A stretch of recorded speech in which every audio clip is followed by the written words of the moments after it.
And this is my refrigerator. So I got butter. There's more butter back there. I got some strawberries, blueberries, yogurt. I got some grapes. I got this pie. I don't know. I wanted to try it. I got some biscuits and cheese out. Then I got 3 gallons of milk. Well, that one is almost done. 2 back there.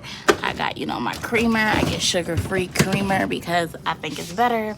I got waters, bacon, yogurt, more water. I get the big thing of eggs. And then I got some, you know, vegetables and stuff like that in there.